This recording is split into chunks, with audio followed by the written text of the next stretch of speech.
Hello everyone, I am possible class में आप सभी का स्वागत है। इस वीडियो में हम डिस्कस करने वाले हैं 4 जनवरी का प्रीवियस ईयर क्वेश्चन पेपर जो कि है इन्वायरमेंटल स्टडी का।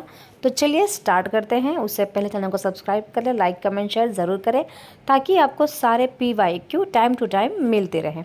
ओके, तो फर्स्ट क्वेश्चन है, crocodiles are mainly killed by poachers. जो क्रोकोडाइल होते हैं, मगरमच्छ होते हैं, उन्हें जो शिकारी होते हैं वो क्यों मारते हैं? उनके सींगों के लिए, त्वचा के लिए, दांतों के लिए या फिर खुशबू के लिए? तो जो मगरमच्छ होते हैं ना, उनको मारा जाता है उनकी त्वचा के लिए। तो ऑप्शन नंबर 2 जो है ना वो सही है। ओके, चलिए देखते हैं question number 2। Bora is a common variety of glutinous rice, it is a mainly found in. तो ये बोरा जो है ना एक तरीके का क्या है, चावल की किस्म है जो मुख्य रूप से कौन से स्टेट में पाई जाती है वो आपको बताना है। असम में, बिहार में, उड़ीसा में या फिर तमिलनाडु में? तो सही आंसर क्या हो जाएगा? असम में बोरा नाम की एक चिपचिपे चावल की एक सामान्य किस्म है जो कि असम में पाई जाती है। ओके, चलिए देखते हैं नेक्स्ट 63 वाला question. In winter grandmothers often use a solution of the following to protect the skin from dryness। मतलब कि ठंडी के सीज़न में जो दादी होती है वो अक्सर घरेलू चीज़ों का इस्तेमाल करती है अपने स्किन को रूखेपन से बचाने के लिए। ठीक है, तो वो किस चीज़ का उपाय करेगी अपने स्किन को बचाने के लिए, ड्राई होने से बचाने के लिए? गुलाब जल और आसूत जल, या गुलाब जल, ग्लिसरीन, या फिर नींबू का रस, या फिर दूध, या फिर गुलाब जल या सिरका? तो सही आंसर क्या है आपका? जल्दी से कमेंट सेक्शन में बताइए आप। और सही आंसर इसका है गुलाब जल, ग्लिसरीन और नींबू का रस। इससे जो स्किन होती है वो सॉफ्ट होती है, ठंडी के मौसम में भी फटती नहीं है, ड्राई नहीं होती है। ओके, चलिए देखते हैं नेक्स्ट क्वेश्चन 64 वाला। A bird that makes a nest hanging from the branch of a small tree और अ श्रब्स। तो छोटे छोटे ट्रीज़ में और श्रब्स में ऐसा एक पंछी है जो घोंसला बनाता है। ठीक है, लटकने वाला घोंसला बनाने वाला पंछी का नाम क्या है वो आपको बताना है। ठीक है, तो वो क्या करता है कि छोटे छोटे जो पेड़ होते हैं या झाड़ी में लटकने वाला घोंसला बनाता है। तो उस पंछी का नाम क्या है? कौन सा पंछी है भाई जो लटकने वाला घोंसला बनाता है? सूर्य पंछी, कौवा पंछी, बारबेट या फिर भारतीय रॉबिन? तो जो रॉबिन है वो तो पता ही आपको, पत्थरों के बीच में अंडा देता है, राइट। कौवा तो पता ही है आपको, घोंसला बनाता तो है बट लटकने वाला घोंसला तो नहीं बनाता है। तो सही आंसर क्या है इसका? सूर्य पंछी। ठीक है, जो सूर्य पंछी है वो लटकने वाला घोंसला बनाता है। नेक्स्ट देखते हैं 65 वाला क्वेश्चन। PNR जो होता है ऑन ट्रेन टिकट्स शो। तो ट्रेन के टिकट्स पे जो PNR होता है वो किस चीज़ को दर्शाता है? यात्री का संख्या रिकॉर्ड, यात्री का नाम रिकॉर्ड, व्यक्तिगत नाम रिकॉर्ड या व्यक्तिगत नंबर रिकॉर्ड? व्यक्तिगत नाम रिकॉर्ड और व्यक्तिगत नंबर रिकॉर्ड क्यों ही दिखाएगा, राइट। तो जो PNR जो होता है, ट्रेन टिकट में जो PNR होता है वो यात्री का संख्या रिकॉर्ड दिखाता है। ठीक है, यात्री का संख्या रिकॉर्ड दिखाता है। ऑप्शन नंबर 1 जो है वो सही है, याद रखिएगा आप। नेक्स्ट देखते हैं 66 वाला। In Malayalam mothers elder sister is called. मतलब कि मलयालम में मदर की, मम्मी की बड़ी बहन को क्या कहा जाता है? ओके, वलियम्मा, अम्मुम्मा या थम्मा या दिद्दू? क्या कहते हैं माँ की बड़ी बहन को मलयालम भाषा में? वल्लियम्मा कहा जाता है। ओके, क्या कहा जाता है? वल्लियम्मा। सो सही ऑप्शन है ऑप्शन नंबर 1। चलिए देखते हैं next question. Which of the following place is in Kerala? कि इसमें जो प्लेस दिया हुआ है ना वो केरला का एक प्लेस है, वो आपको बताना है। तो वलसाड़ केरला का है, या कोझिकोड, या उडुपी, या फिर नालाखोड़ा? तो देखिए, जो कोझिकोड है ना ये है केरला में, केरला में एक प्लेस है कोझिकोड। ओके, तो ऑप्शन नंबर 2 जो है वो सही हो जाएगा। चलिए देखते हैं नेक्स्ट क्वेश्चन 68 वाला। तो 68 वाला जो क्वेश्चन है, the village got its name from the many khejri trees. मतलब जो गांव है ना उस गांव का नाम भी खेजड़ी विलेज है, क्योंकि उस गांव का नाम, वहाँ पे बहुत सारे खेजड़ी ट्रीज ग्रो होते हैं, इसलिए उस ट्री के वजह से उसका नाम पड़ गया। The people of this village take great care of this plant. उस प्लांट का बहुत ज़्यादा ख्याल रखते हैं, ट्री का ख्याल रखते हैं, एनिमल्स का ख्याल रखते हैं। In India this village is, वो इंडिया में वो विलेज कहाँ पर है? तो भाई हमने पहले ही पढ़ा था कि ये जो विलेज है वो राजस्थान में पाया जाता है। राजस्थान का ही एक विलेज है खेजड़ी विलेज, राइट। तो ऑप्शन नंबर जो 3 है वो सही हो जाएगा। चलिए देखते हैं नेक्स्ट क्वेश्चन 69 वाला। The head of the heard of elephant is, मतलब हाथी के जो झुंड होता है उसमें जो हेड होता है, हेड ऑफ द फैमिली कौन होता है हाथी के झुंड का? तो जो स्मॉलेस्ट फीमेल एलिफेंट या oldest female elephant, largest female elephant या स्मॉलेस्ट फीमेल एलिफेंट? मेल तो बिल्कुल भी नहीं होते, राइट। तो पहले कट हो गए। और स्मॉल लोग तो कभी भी वो हेड होते ही नहीं है। कौन हेड होता है? Oldest female elephant. So option number 2 जो है, सबसे जो उम्र दराज वाला जो मादा होती है वही होती है हाथियों की मुखिया। अब देखते हैं 70 वाला क्वेश्चन। वीडियो अगर अच्छी लग रही है चैनल को सब्सक्राइब कर ले, लाइक कमेंट शेयर ज़रूर करें। जो पॉटरी इज़ मेड स्ट्रॉन्ग, जो मिट्टी के बर्तन बनाए जाते हैं तो उसे किसकी सहायता से मजबूत बनाया जाता है? बेक करने से मजबूत बनता है, गलाने से बनता है, भूनने से बनता है, जलाने से बनता है? तो जब उसको हम बेक करते हैं ना, तो जब पकाते हैं, मिट्टी के बर्तन जब भी बनाया जाता है तो उसे पकाने से वो मजबूत बनता है। ओके, तो ऑप्शन क्या हो जाएगा? बेक करके। चलिए देखते हैं नेक्स्ट क्वेश्चन 71 वाला क्वेश्चन क्या कहना चाहता है। The part of the plant that can be use for the treatment of toothache, मतलब दांत में अगर खराबी आ जाती है या दांत में दर्द रहता है ना, तो हम लोग पौधे का कौन सा हिस्सा इस्तेमाल करते हैं दांत को ठीक करने में, दर्द को ठीक करने में? सौंफ करते हैं, लौंग या मेथी या फिर अफीम का बीज? क्या हम लोग क्या यूज़ करते हैं? तो हमने देखा ही होगा जब भी दांत का दर्द होता है तो उसमें अगर हम लौंग लगा लेते हैं ना तो वो काफ़ी हद तक ठीक हो जाता है। तो ऑप्शन नंबर 2 जो है वो सही हो जाएगा। चलो देखते हैं नेक्स्ट क्वेश्चन 72 वाला। तो जो गेहूं का आटे से चपाती बनाने का सही क्रम क्या है? बहुत ही इजी आंसर है, ठीक है। और जो पहला वाला आंसर पढ़ के ही आपको समझ में आ जाएगा कि सही कौन सा है गलत कौन। सबसे पहले हम लोग क्या करते हैं? आटे को गूंथते हैं। आटे को गूंदने के बाद हम लोग आटे की छोटी छोटी लोइयाँ बनाते हैं। लोइयाँ बनाने के बाद लोइयों को बेलते हैं और उसके बाद आग में पकाकर खाते हैं, राइट। तो यही ऑप्शन नंबर 1 जो है ना ये सही है। अगर आप जो भी नीचे के दिए हुए ऑप्शन उसको पढ़ेंगे तो आपको खुद देखो, आटे की छोटी छोटी लोइयाँ बनाकर, लोई पहले बनाते ही नहीं है, इसमें छोटी छोटी लोइयाँ बनाकर, लोई हम लोग बनाते ही नहीं है। आटे को गूंद कर लोई बना लीजिए, लोई बेल कर तैयार कीजिए, फिर आटे की छोटी छोटी लोइयाँ बनाइए। नहीं, पहले लोइयाँ बनाते हैं फिर उसको बेलते हैं, तो ये भी गलत हो गया। तो ऑप्शन नंबर 1 जो है वो सही है। चलिए देखते हैं नेक्स्ट वाला 73 वाला। In dance the main poses and expressions demonstrate, dance में जो हम लोग पोज इस्तेमाल करते हैं, जो एक्सप्रेशंस यूज़ करते हैं, वो किस चीज़ को प्रदर्शित करती है? नृत्य का प्रदर्शन करती है, भावनाएं दर्शाती है, आत्मविश्वास दर्शाती है, या फिर हाथों और चेहरों की गति दर्शाती है? तो जो भी हम लोग डांस करते हैं, जो भी हम लोग नृत्य इस्तेमाल करते हैं अपने मुद्राओं का, तो हम हमारे भावनाओं को प्रकट करते हैं, भावनाओं को दर्शाते हैं। तो ऑप्शन नंबर 2 जो है ना वो पूर्ण रूप से सही है। ओके, चलो देखते हैं नेक्स्ट 74 वाला। Children who can not speak and here they learn, जो बच्चे होते हैं जो सुन नहीं सकते हैं और जो बोल नहीं सकते हैं, तो ऐसे बच्चों को किस माध्यम से पढ़ाया जा सकता है?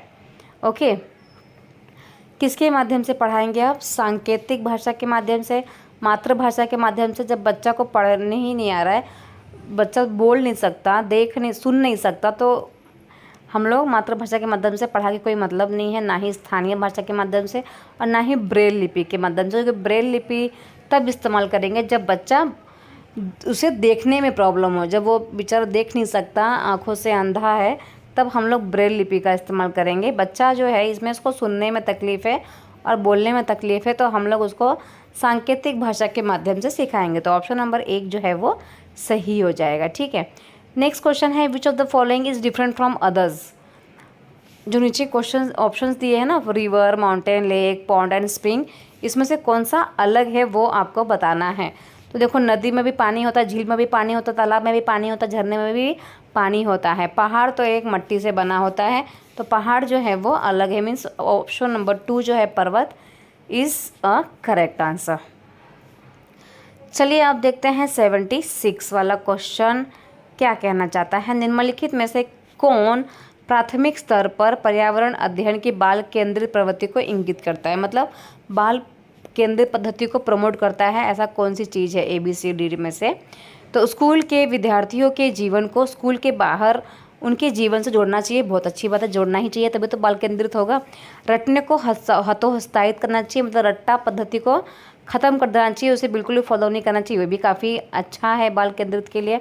सीखने के लिए किताबी शिक्षा से प्रस्थान करना, या फिर स्कूल, घर और समुदाय के बीच स्पष्ट सीमाएं। नहीं, सीमाएं तो हमें बनाना ही नहीं है। सीखने के लिए किताबी शिक्षा से प्रस्थान, मतलब कि जो किताबी शिक्षा है सिर्फ बुकिश लैंग्वेज से हम लोग को बच्चों को दूर रखना चाहिए। तो ये भी सही है, मतलब ऑप्शन नंबर ABC सही है, और ये मिलेगा आपको ऑप्शन नंबर 3 में, मतलब ऑप्शन नंबर 3 जो है ये पूर्ण रूप से सही है बाल केंद्रित के लिए। अब देखते हैं 77 वाला। ओके, 77 वाला क्वेश्चन क्या करना चाहता है। निम्नलिखित में से कौन सा प्राथमिक स्तर पर पर्यावरण अध्ययन के उद्देश्य हो सकते हैं। पर्यावरण अध्ययन के उद्देश्य हो सकते हैं विद्यार्थियों को अपने स्वयं के सीखने पर चिंतन करने के लिए प्रोत्साहित करना, यह सही बात है, तो अच्छा है। नए ज्ञान को उत्पन्न करने के लिए स्थान, समय, स्वतंत्रता देकर विद्यार्थियों को आकर्षित करना, ये भी काफ़ी अच्छा है। विद्यार्थियों को सीखने के प्रतिभागियों के रूप में व्यवहार करना, ज्ञान के एक निश्चित निकाय के प्राप्तकर्ता का रूप में नहीं करना चाहिए, ये भी काफ़ी अच्छा सीखने का साधन है। निर्धारित पाठ्यपुस्तक को सीखने के लिए संसाधनों का एकमात्र आधार मानना, एकमात्र आधार तो बिल्कुल मानना ही नहीं है, मतलब ABC तीनों सही है, तो ऑप्शन नंबर 1 जो है ना ये सही है। ओके, चलिए देखते हैं नेक्स्ट क्वेश्चन 78 वाला। Which of the following statement is true in relation of environmental studies eight primary level, मतलब कि प्राथमिक स्तर पर पर्यावरण अध्ययन के संबंध में निम्नलिखित में से कौन सा कथन सही है। पर्यावरण अध्ययन के बारे में कौन सा कथन सही है वो बताना है आपको, ठीक है। कक्षा 3 से लेकर 5 तक पर्यावरण अध्ययन जो है एक विषय के रूप में, जिसमें विज्ञान, सामाजिक विज्ञान, पर्यावरण शिक्षा की अवधारण को, मुद्दे को एकीकृत किया गया है, काफ़ी हद तक सही है, क्योंकि हम लोग EVS में विज्ञान भी पढ़ते हैं, सामाजिक विज्ञान भी पढ़ते हैं और पर्यावरण शिक्षा भी पढ़ते हैं। इन तीनों का क्या किया गया है, एकीकृतकरण किया गया है, ठीक है। यह विषय कक्षा 1 और 2 में है। इससे संबंधित मुद्दे चित्राओं को भाषा और गणित के माध्यम से दिया जाता है। EVS जो है पाठ्य पुस्तकों में प्रयुक्त भाषा औपचारिक है। यह एकल विषय दृष्टिकोण पर आधारित है, एकल विषय पर बिल्कुल भी नहीं, एक ही विषय पर नहीं आधारित है। और ये बिल्कुल भी EVS जो है पुस्तकों में प्रयुक्त भाषा औपचारिक नहीं है। अनौपचारिक भाषा मतलब ऐसी भाषाओं का इस्तेमाल किया गया है, ऐसा लगता है कि जो किताब है वो हमसे ही बात कर रही है। ओके, सिंपल भाषा का इस्तेमाल किया गया है। और 1 और 2 में है, EVS जो है 1 और 2 में बिल्कुल भी नहीं है, राइट। 3rd से EVS स्टार्ट होता है, मतलब ऑप्शन नंबर 1 जो है वो सही है EVS के बारे में। ओके, चलिए देखते हैं 79 वाला। विच one of the following should be minimised in the EVS classroom, मतलब EVS के क्लासरूम में आपको किस चीज़ पर कम ध्यान देना चाहिए, या फिर किस एक को कम किया जाना चाहिए। इसमें जो 4 चीज़ दिया है ना, इसमें से कौन सी चीज़ को हटा देना चाहिए EVS की कक्षा में से, क्या हटा देना चाहिए। स्वतंत्र वाद विवाद, बच्चा जो है वाद विवाद करने के लिए स्वतंत्र है, ये तो काफ़ी अच्छा बात है। बच्चा कुछ भी मन में आए बोल सकता है, तो अच्छा बात है, राइट। चित्र पठन, चित्र के साथ साथ चित्र भी होना चाहिए, उसके साथ साथ रीडिंग भी होना चाहिए, तो बच्चा काफ़ी अच्छे से समझता है उस चीज़ को, बच्चों को इंटरेस्ट आता है। कथा, अगर हम स्टोरी सुनाते हैं तो ये बच्चों को अच्छा लगता है। ये तीनों चीज़ें होनी चाहिए, विवरण नहीं होना चाहिए, डिस्क्रिप्शन नहीं होना चाहिए। तो ऑप्शन नंबर जो D है इसको कम कर देना चाहिए EVS की कक्षा में से। ओके, चलिए देखते हैं 80 वाला। Real challenge for EVS learning at primary level, primary level में जो रियल चैलेंज क्या है। ओके, EVS सीखने के लिए जो वास्तविक चुनौती है वो क्या है। परिभाषाएं और जानकारी रटकर सीखना, अवधारणाओं का विवरण है, या फिर विद्यार्थियों के लिए खुद को व्यस्त करने के अवसर है। तो प्राथमिक स्तर पर EVS सीखने के लिए वास्तविक जो चुनौती है ना, तो वो चुनौती ये है कि विद्यार्थियों के लिए खुद को व्यक्त करने के अवसर, ठीक है ना, ये सबसे बड़ी चुनौती है EVS के लिए, क्योंकि बच्चे अपने आप को व्यक्त नहीं करते हैं ठीक से। चलिए देखते हैं नेक्स्ट क्वेश्चन 81 वाला। Which of the following theme consist of sub theme in the syllabus of EVS at a primary level, तो इसमें से कौन से थीम के अंदर सब थीम पाई जाती है? फैमिली एंड फ्रेंड्स के अंदर, वाटर के अंदर, वर्क एंड प्ले के अंदर, या फूड के अंदर? किसके अंदर पाया जाएगा सब थीम? तो थीम के अंदर थीम पाया जाता है परिवार और दोस्त के अंदर। ठीक है, ऑप्शन नंबर 1 जो है वो सही है। चलिए देखते हैं नेक्स्ट क्वेश्चन 82 वाला। Authentic and meaningful learning of EVS can be given through. Authentic और मीनिंगफुल लर्निंग मतलब ईवीएस को सिखाना चाहते हैं आप, तो किस प्रकार से सिखा पाएंगे बच्चे को? वर्णन द्वारा, वास्तविक संवाद द्वारा, प्रयोगों की प्रक्रिया द्वारा, या फिर सही और गलत के रूप में विद्यार्थियों द्वारा दिए गए उत्तर के आकलन द्वारा? तो किस प्रकार से आप बच्चे को अच्छे से सिखा सकते हो? नैरेटिव द्वारा, रियल डायलॉग्स के द्वारा, प्रोसेस ऑफ एक्सपेरिमेंट्स, या फिर assessment of answer given by the students the right and wrong? तो ABC is the correct answer, मतलब कि ऑप्शन नंबर 4 जो है वो सही है। ओके, मतलब रियल डायलॉग्स भी अच्छे ही है, फिर इसका प्रोसेस ऑफ एक्सपेरिमेंटेशन से भी काफ़ी बच्चा अच्छे से सीखता ही है, और नरेशन से भी बच्चा सीखता ही है। तो ABC तीनों ही सही है। ओके, चलिए देखते हैं नेक्स्ट क्वेश्चन 83 वाला। यात्रा थीम के मुद्दे केवल विद्यार्थियों के लिए सार्थक हो जाते हैं यदि मुद्दे के आसपास बहस आयोजित की जाती है, विद्यार्थियों को श्रव्य दृश्य दिखाकर, यदि शिक्षकों द्वारा प्रदर्शनों को दिखाया जाता है, थीम आधारित वर्कशीट विद्यार्थियों को देकर। ओके, तो जो यात्रा थीम के मुद्दे जो है ना विद्यार्थियों के लिए सार्थक हो जाते हैं, मतलब कि issue of theme travel can only B meaningful for the students के लिए वो मीनिंगफुल हो सकता है जो ट्रैवल टॉपिक है वो। कैसे? If debates are conducted around the issues, if audio visual are shown to students, if demonstration are given by the teacher, theme based worksheet. So इसका ऑप्शन क्या आएगा?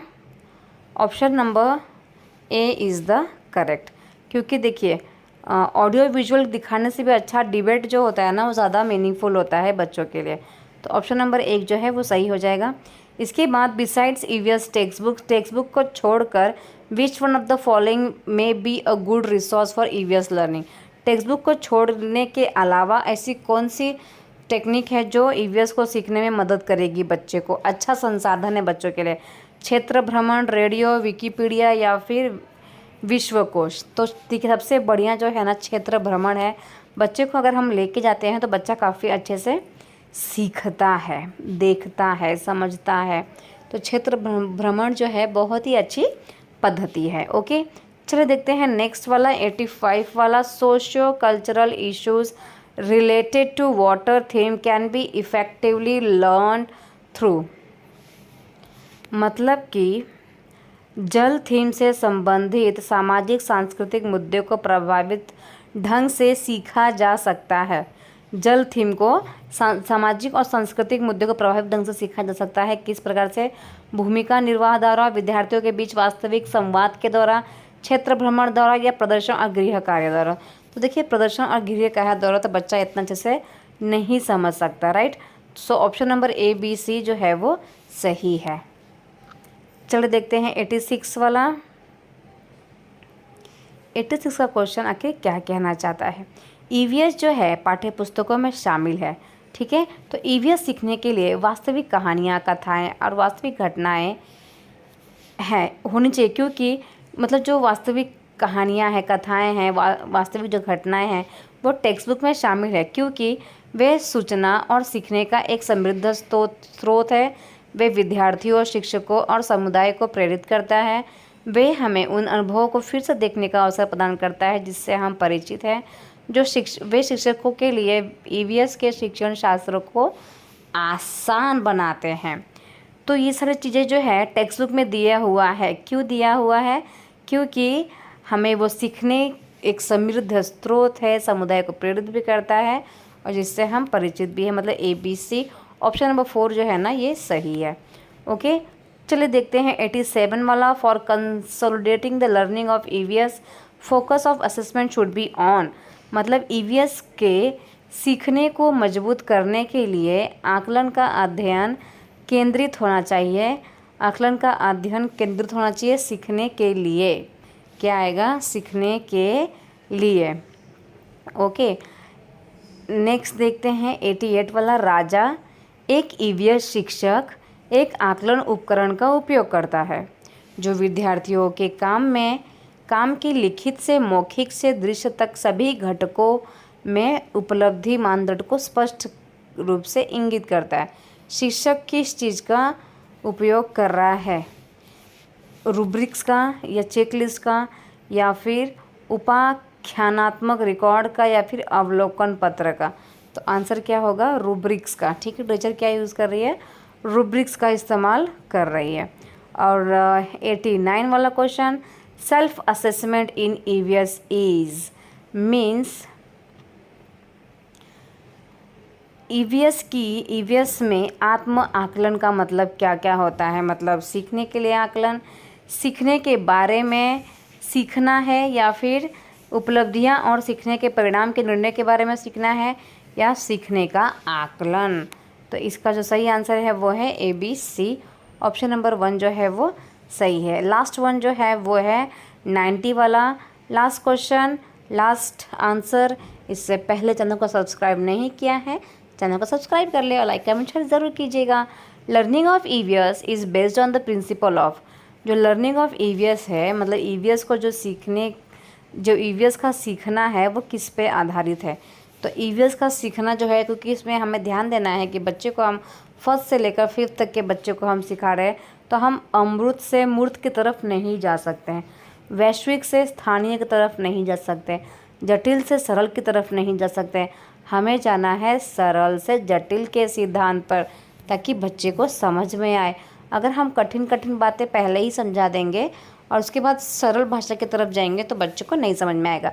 इसलिए आंसर क्या आएगा? सरल से जटिल के सिद्धांत पर। ओके, तो ये वीडियो यहीं पे ख़त्म होता है। मिलते हैं नेक्स्ट वीडियो में, तब तक के लिए बने रहे आई एम पॉसिबल क्लास में। अंत तक वीडियो देखने के लिए आपका बहुत बहुत धन्यवाद। Thank you so much everyone. मिलते हैं नेक्स्ट वीडियो में। Please subscribe my channel.